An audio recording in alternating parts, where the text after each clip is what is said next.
हमारा next topic है drug used in congestive cardiac failure या फिर हार्ट फेलियर। ठीक है, तो इससे बड़ा क्वेश्चन भी आ सकता है कि पूरा पूछ लिया drugs used in heart failure, या फिर कार्डियक ग्लाइकोसाइड्स करके एक ग्रुप होता है उससे पूछ सकता है, कार्डियक ग्लाइकोसाइड से, डिजिटैलिस, डिजिरोक्सिन, इससे पूछ सकता है। ठीक है, फिर अपन स्टार्ट करते हैं कि हार्ट फेलियर होता क्या है। ठीक है, तो function of heart is to pump an adequate amount of blood to various organ. Heart का फंक्शन यही होता है, पंप करना। फिर heart failure is the inability of heart to meet the demand of body. Heart failure मतलब कि heart जो है अब बॉडी की डिमांड को फुलफिल नहीं कर पा रहा है, तो उसको बोलते हैं हार्ट फेलियर। तो हार्ट फेलियर के बहुत सारे रीजन हो सकते हैं, तो उसको हमने दो में डिवाइड किया, सिस्टोलिक डिसफंक्शन और डायस्टोलिक डिसफंक्शन। सिस्टोलिक डिसफंक्शन में क्या है, ventricles are dilated and unable to develop sufficient wall tension to eject adequate quantity of blood. तो जो सिस्टोलिक डिसफंक्शन हो गया, मतलब कि अब ब्लड है ना कॉन्ट्रैक्ट नहीं कर पा रहा है, जिस वजह से वो ब्लड को पंप नहीं कर पा रहा है। ठीक है, तो ये सिस्टोलिक डिसफंक्शन हो गया कि मतलब वो सिस्टोल या फिर कॉन्ट्रैक्शन नहीं कर पा रहा। फिर नेक्स्ट है डायस्टोलिक डिसफंक्शन। इसमें क्या हो, ventricles wall is thick and unable to relax properly during systole. तो वेंट्रिकल्स की वॉल थिक हो गई है, जैसे लेफ्ट वेंट्रिकल हाइपरट्रॉफी हो गई, तो वेंट्रिकल्स वॉल इतनी थिक हो गई है कि वो रिलैक्स ही नहीं कर पा रही है, डिस्टेंड ही नहीं होगी, तो वापस से कॉन्टैक्ट भी नहीं कर पाएंगे, तो उससे क्या होगा, हार्ट फेलियर हो जाएगा। तो अपना गोल क्या है कि हार्ट फेलियर को रिलीफ निकलवाने के लिए, goal of the therapy is to provide relief from symptoms. Symptoms कैसे कम होंगे, एक तो अपन हार्ट में ब्लड कम आने देंगे। हार्ट में ब्लड बहुत ज़्यादा आ रहा है, तो वर्क लोड बढ़ रहा है, इसलिए हार्ट फेल हो रहा है, तो अपन उसमें वर्क लोड कम करने के लिए उसको ब्लड कम पहुंचाएंगे। जैसे प्री लोड कम कर देंगे, वेसोडाइलेशन होगा, प्री लोड कम होगा, तो उससे आफ्टर लोड में आर्टरियो डायलेशन करके आफ्टर लोड कम कर देते हैं। फ्लूइड कम, अपना डायरेटिक्स वगैरह देके वो करा देंगे, फ्लूइड वाटर, सॉल्ट और वाटर रिटेंशन कम करा देंगे, तो उससे हो जाएगा। ठीक है, और एक और क्या कर सकते हैं अपन, कॉन्ट्रैक्टिलिटी बढ़ा के पंपिंग इफेक्ट बढ़ा दे, पंपिंग ज़्यादा करेगा एकदम, तो हार्ट जो है वापस से एक्टिवेट हो जाएगा। तो हार्ट फेल में क्या कर, हार्ट फेलियर में क्या करेंगे, प्री लोड कम करेंगे, आफ्टर लोड कम करेंगे, फ्लूइड कम करेंगे और पंपिंग या कॉन्ट्रैक्टिलिटी बढ़ा देंगे। तो ऐसे अपन हार्ट कार्डियक फेलियर का ट्रीटमेंट कर सकते हैं। फिर तो नेक्स्ट आता है हमारा क्लासिफिकेशन। सबसे पहली ड्रग है डायूरेटिक्स। डायूरेटिक्स ब्लड वॉल्यूम कम कराएगी, सोडियम और वाटर का रिटेंशन कम करा के, मतलब उसका लॉस कराएगी, सोडियम वाटर का एक्सक्रीशन कराएगी। वेसोडाइलेशन, प्रीलोड आफ्टर लोड कम करके। बीटा एड्रीनर्जिक ब्लॉकर में अपन को पढ़ना है मेटोप्रोलोल, बिसोप्रोलोल, कार्बिडोलोल, नेविलोल, ये भी अपन यूज करते हैं। सिंपैथोमिमेटिक में अपन डोपामिन, डोब्यूटामिन यूज करते हैं। कार्डियक ग्लाइकोसाइड सबसे इंपॉर्टेंट टॉपिक, यही पढ़ना अपन को सबसे मेनली, इससे क्वेश्चन आता है। Phosphodiesterase 3 inhibitor, vasopressin receptor antagonist, brain natriuretic peptide. तो ये तो छोटी छोटी ड्रग्स हैं, मतलब इनमें थोड़ा सा पॉइंट पढ़ना। डाइजोक्सिन को अपन ज़्यादा डिटेल में पढ़ेंगे और थोड़ा डायूरेटिक, वेसोडाइलेटर और इनके बारे में पढ़ेंगे। मेन तो अपन को कार्डियक ग्लाइकोसाइड के बारे में पढ़ना है। ठीक है, अब कौन सी ड्रग कैसे एक्ट करती है अपन वो देखते हैं। सबसे पहले तो आफ्टर लोड अगर बढ़ा हुआ तो ACE inhibitor, ARB, other vasodilator है, उसको कंपनसेट कर देंगे, कम कर देंगे, तो उससे हार्ट फेलियर नहीं होगा। प्री लोड अगर बढ़ा हुआ है तो उसको नाइट्रेट, एस इनहिबिटर, ARB कम कर देगा। ठीक है, नाइट्रेट, एस इनहिबिटर, ARB। फिर अगर कार्डियक आउटपुट कम है तो हार्ट की कॉन्ट्रैक्टिलिटी बढ़ाने के लिए डिजिटैलिस, डोब्यूटामाइन दे देता है। आइनोट्रोपिक ड्रग्स बोलते हैं इनको। ठीक है, जो हार्ट की कॉन्ट्रैक्टिलिटी बढ़ाएगा उसको आइनोट्रोपिक ड्रग बोलेंगे। ठीक है, फिर अगर कार्डियक आउटपुट कम होगा तो रीनल ब्लड फ्लो भी कम हो रहा है, तो रीनल ब्लड फ्लो कम है, उसको बढ़ाने के लिए डोपामिन देते हैं। डोपामिन डोज डिपेंडेंट एक्शन होता है, अपन देखेंगे वो भी। ठीक है, फिर डायूरेटिक्स क्या करते हैं, सोडियम और वाटर का सिक्रीशन बढ़ाएंगे, जिससे ब्लड वॉल्यूम कम होगा और इससे हार्ट में लोड कम पड़ेगा। ठीक है, ब्लड वॉल्यूम भी कम करनी थी। ठीक है, रेनिन का लेवल बढ़ेगा तो सोडियम वाटर रिटेंशन करा सकता है और उससे वापस से ब्लड वॉल्यूम बढ़ा सकता है, तो एस इनहिबिटर, ARB यहाँ पर भी एक्ट करके रेनिन कम करा देंगे। तो ऐसे करके अपन को 4 मेन काम करने, प्री लोड कम करो, आफ्टर लोड कम करो और फ्लूइड कम करो और उसके बाद कॉन्ट्रैक्टिलिटी बढ़ाओ। ये 4 काम करेंगे तो अपना हार्ट फेलियर का इलाज हो जाएगा। ठीक है, फिर अपन स्टार्ट करते हैं डायूरेटिक्स से। ठीक है, सबसे पहले डायूरेटिक्स में कौन सा यूज हो, तो अपन इसमें यूज करते हैं लूप डायूरेटिक। ठीक है, तो almost all cases of symptomatic heart failure are treated by किससे, डायूरेटिक से। ठीक है, तो होता क्या है कि देखो अपन थियाजाइड यूज किया था अपन ने हाइपरटेंशन में, यहाँ पर करेंगे लूप डायूरेटिक्स। तो डायूरेटिक क्या करते हैं, सॉल्ट और वाटर एक्सक्रीशन बढ़ाते, सर्कुलेटिंग वॉल्यूम कम होता है, ब्लड वॉल्यूम कम तो प्रीलोड कम, और प्रीलोड कम तो कार्डियक फंक्शन इंप्रूव होगा, है ना, डिस्निया वगैरह कम होगा। ठीक है, तो ये सब इफेक्ट आते हैं। Aldosterone antagonist can be added to the compensate the potassium loss and improve survival. तो यही लूप डायूरेटिक्स में पोटेशियम लॉस होता है और एल्डोस्टेरोन में पोटेशियम स्पेयरिंग है, तो अपन दोनों को साथ में यूज कर सकते हैं। फिर आते हैं वेसोडाइलेटर। वेसोडाइलेटर में R2 प्लस वेसोडाइलेटर आते हैं, एस इनहिबिटर, तो इसमें सारे CHF के लिए अपन यूज कर सकते हैं। ठीक है, तो 2 तरीके से इफेक्ट दिखाता है, एक तो एल्डोस्टेरोन को कम करेगा, एंजियोटेंसिन 2 को कम करेगा, वेसोडाइलेशन करेगा, तो इससे क्या होगा, प्रीलोड कम होगा। ठीक है, अपन ने इसको डिटेल में पढ़ा, इस इनहिबिटर को हाइपरटेंशन में पढ़ चुके हैं। ठीक है, पेरिफेरल वैस्कुलर रेजिस्टेंस कम करता है, स्ट्रोक वॉल्यूम बढ़ेगी, टिश्यू परफ्यूजन बढ़ेगा। ठीक है, तो ये हो गया एस इनहिबिटर कैसे एक्ट करता है। फिर आता है ARB को पढ़ चुके हैं, डायरेक्ट रेनिन इनहिबिटर, सोडियम नाइट्रोक्साइड, है ना, ये सब भी वेसोडाइलेटर करके एक्शन दिखाएंगे, अपना प्रीलोड कम करेंगे और आफ्टर लोड कम करेंगे। ठीक है, फिर आता है बीटा ब्लॉकर। बीटा ब्लॉकर में क्या, metoprolol, bisoprolol, carvedilol, are useful in mild to moderate heart failure, ठीक है, इसको अपन माइल्ड टू मॉडरेट में यूज़ करते हैं। और डिक्रीज फ्रिक्वेंसी और अरिथमिया के चांसेस कम कर देता है, improve symptom, reduce hospitalization and decrease mortality, ठीक है। इसमें 3 ही पॉइंट करने हैं कि सिम्टम्स को इंप्रूव करेगा, हॉस्पिटलाइजेशन कम करेगा और मोर्टेलिटी भी कम करेगा, ठीक है। अब अपना नेक्स्ट आता है सबसे इंपॉर्टेंट टॉपिक कार्डियक ग्लाइकोसाइड। इसको बिल्कुल अच्छे से कर लेना, बड़े में भी आ सकता है, लॉन्ग में भी और शॉर्ट में तो बनने के चांसेस बहुत ज़्यादा ही हैं, ठीक है। तो कार्डियक ग्लाइकोसाइड क्या होते हैं? Glycosidic drugs having cardiac inotropic property, inotropic property की हार्ट की कॉन्ट्रैक्टिलिटी बढ़ाएगा, ठीक है।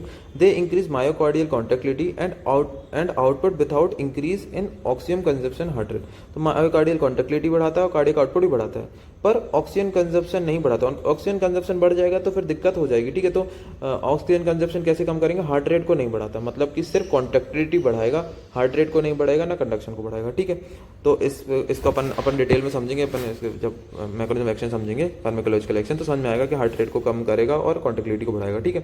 तो डिजिटलिस प्लांट होता है, उससे 2 ड्रग मिलती है, डाइजॉक्सिन और डिजिटॉक्सिन। डिजिटॉक्सिन टॉक्सिक ज़्यादा होती थी तो अपन सिर्फ डिजॉक्सिन यूज़ करते हैं। अब आते हैं मैकेनिज्म एक्शन। मैकेनिज्म एक्शन तो सबसे पहले इस डायग्राम से समझो। तो देखो नॉर्मली क्या होता है, जब हार्ट मसल को कॉन्ट्रैक्ट करना होता है तो स्टिमुलेशन आता है और यहाँ से कैल्शियम एंटर होता है during depolarization L calcium pump से अंदर, ठीक है। ये कैल्शियम स्टिमुलेट करेगा, ये ryanodine receptor smooth endoplasmic reticulum में प्रेजेंट होता है हार्ट के, राइनोडिन रिसेप्टर को एक्टिवेट करेगा और वहाँ से कैल्शियम निकलेंगे। कैल्शियम मसल कॉन्ट्रैक्शन करा देगा, मसल कॉन्ट्रैक्शन खत्म होगा, कैल्शियम अंदर चला जाएगा और जो कैल्शियम है यहाँ से बाहर चला जाएगा सोडियम कैल्शियम एक्सचेंजर से, ठीक है। ये होती नॉर्मल मैकेनिज्म। पर जो डाइजॉक्सिन है वो क्या करता है, ये सोडियम पोटेशियम पंप को बंद कर देता है। अब सोडियम पोटेशियम पंप से क्या फर्क पड़ेगा? सोडियम जो है, अब जो ये सेल थी ये सोडियम पोटेशियम पंप सेल से एक्टिवली सोडियम को बाहर निकलवा रहा था, सोडियम को बाहर निकलवा रहा था, ठीक है। अब सोडियम बाहर नहीं निकलेगा तो सोडियम अंदर ज़्यादा होगा तो क्या होगा कि ये सोडियम कैल्शियम एक्सचेंजर था तो बाहर से अंदर सोडियम लेके आ रहा था, तो वो नहीं ला पाए क्योंकि पहले ही से अंदर सोडियम जाता है, तो सोडियम अंदर नहीं लाएगा।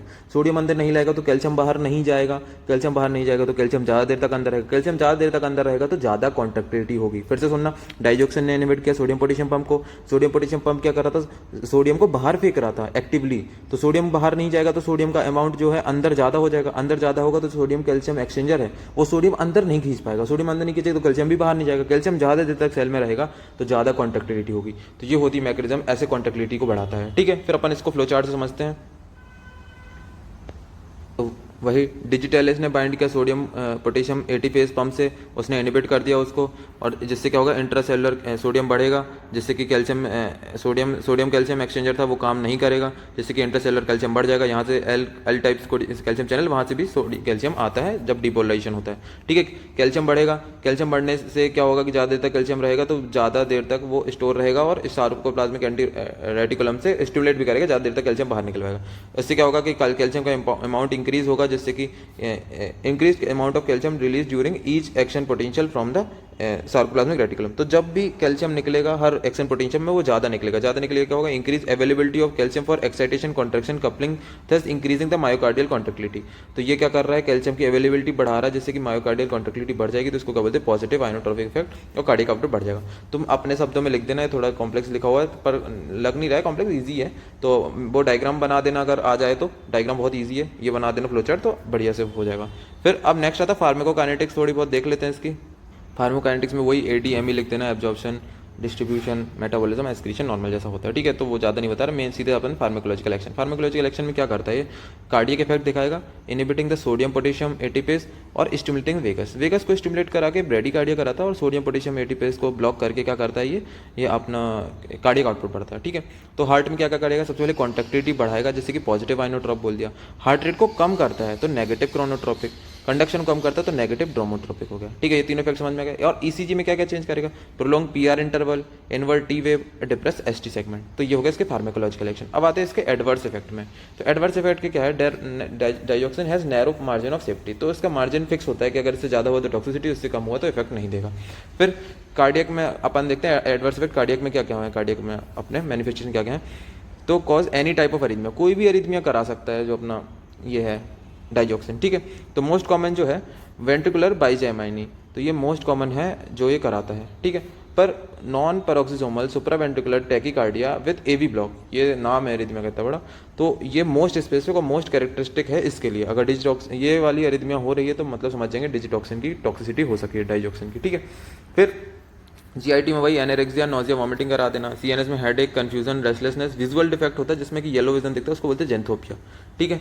फिर स्किन में रैसेस पड़ जाएंगे, और यहाँ पर जो स्पेशल वाला है गायनेकोमेस्टिया कराता है, ठीक है। फिर आता है डिजिटलिस टॉक्सिटी। डिजिटलिस टॉक्सिटी मतलब डिजिटलिस का जो अमाउंट है वो अपने ब्लड में नॉर्मल से बढ़ गया है, एक्शन जिसमें देना था उससे भी ज़्यादा हो गया। तो जो एज है एल्डर पेशेंट में ज़्यादा हो सकता है as compared to adult. Route में इंटरवेनसली देंगे तो ज़्यादा चांसेस टॉक्सिटी होने के। फिर 3 चीज़ें होती है, हाइपोकैलेमिया, हाइपर कैल्सीमिया और हाइपोमैग्नीशियम। ये सब जो है टॉक्सिसिटी के इफेक्ट बढ़ा देता है। पोटेशियम का कम होना, मैग्नीशियम का कम होना और कैल्शियम का बढ़ना, ये है जो इसकी डिजिटलिस की टॉक्सिसिटी बढ़ा देगा, ठीक है। तो नेक्स्ट आते हैं अपन ट्रीटमेंट में, ट्रीटमेंट ऑफ डाइजॉक्सिन टॉक्सिसिटी। तो जो पेशेंट है उसको सबसे पहले शिफ्ट कर देंगे अपन आईसीयू में, ठीक है, आईसीयू में शिफ्ट कर देंगे। फिर अपन ड्रग स्टॉप कर देंगे, अपनी डाइजॉक्सिन भी स्टॉप कर देंगे और पोटेशियम डिप्लीटिंग डायरेटिक भी यूज कर देंगे। जो पोटेशियम को कम कर रही है ना, उससे तो टॉक्सिसिटी बढ़ रही थी। पोटेशियम को कम करने वाली ड्रग जैसे थायराइड, लूप डायरेटिक्स भी कम कर देंगे और डाइजॉक्सिन भी बंद कर देंगे। फिर अपन उसको देंगे केसीएल देंगे ओरली और इंटरविजसली, जो कि ड्रग ऑफ चॉइस है, ठीक है। पोटेशियम क्लोराइड और जो है वो ड्रग ऑफ चॉइस है, ठीक है। जैसे कि टैकेरिथमिया और ये सब कम करेगा वो, है ना। और सीरम पोटेशियम लेवल है वो नॉर्मल लेके आएगा, ठीक है, क्योंकि पोटेशियम को बहुत कम है ना अपने ब्लड में ये सब ड्रग देने के कारण, ठीक है। फिर supraventricular arrhythmia treated with the oral और इंट्रावीनस प्रोपेनोल। तो ये अरिथमिया को ट्रीट करने के लिए बीटा ब्लॉकर दे दिया है, ठीक है। फिर इंट्रावीनस लेग्नोकेन देते हैं, ड्रग ऑफ चॉइस है वेंट्रिकुलर अरिथमिया के लिए, ठीक है। फिर AV block and bradycardia treated by atropine and cardiac pacing. तो ये 3 तो ये जो है अरिथमिया को ट्रीट करने के लिए हो रही है, पर उसके ज़्यादा सबसे ज़्यादा इंपॉर्टेंट है डाइजॉक्सिन एंटीबॉडीज, जो डिजीबाइंड जिसको बोलते हैं, ये एंटीटॉक्सिन है। ये सीधे डिजिटलिस टॉक्सिसिटी को बहुत सीरियस केस में अपन जब होता है तभी यूज़ करते हैं ना। सीधे ये क्या करता है कि न्यूट्रलाइज कर देता है डाइजॉक्सिन को, rapidly reverse the toxicity, but it is expensive. Digibind बहुत एक्सपेंसिव होता है, जब बहुत ज़्यादा सीवियर केस होगा तभी अपन इसको यूज़ करेंगे। ये हो गया सब, वही आईसीयू में शिफ्ट कर दो सबसे पहले, डिजॉक्सिन पोटेशियम डिप्लीटिंग डायरेटिक कम कर दो, केसीएल दे दो और ये प्रोपेनॉल दे दो सुप्रावेंट्रिकुलर अरिथमिया के लिए, ठीक है। इंट्रावेनस लेग्नोकेन दे दो वेंट्रिकुलर अरिथमिया के लिए, और एवी ब्लॉक एंड ब्रेडिकार्डिया के लिए क्या दे दो, एट्रोपिन और कार्डियक पेसिंग, ठीक है। फिर उसके बाद अपन डिजीबाइंड दे देंगे एंटागोनिस्ट, ठीक है। डिजीबाइंड तो याद ही रखना, भले ये 3 भूल जाओ पर डिजीबाइंड याद रखना, ठीक है। फिर आते हैं थेरेपेटिक यूजेस क्या क्या होते हैं। तो थेरेपेटिक यूज में सबसे पहले आता है congestive cardiac failure used in patient with heart failure with atrial fibrillation. तो अपन इसको हार्ट फेल के केस में यूज करेंगे। फिर आता है एट्रियल फिब्रिलेशन। एट्रियल फिब्रिलेशन क्या होता है कि जब एट्रिया की बीट बहुत ज़्यादा हो जाती है ना, तो उसको बोलते हैं एट्रियल फिब्रिलेशन। तो मोस्ट कॉमन कार्डियक अरिथमिया होता है ये, ठीक है। In this atria beat 350 to 600 पर मिनट, इतना ज़्यादा बीट करने लगता है। तो इससे क्या होगा कि जैसे नॉर्मल तो 80 अपना मान के चलो एट्रिया बीट कर रहा, 80 वेंट्रिकल बीट कर रहा, और फिर एट्रिया पहले बीट करता, फिर कंडक्शन होकर वो वेंट्रिकल्स में चला जाता।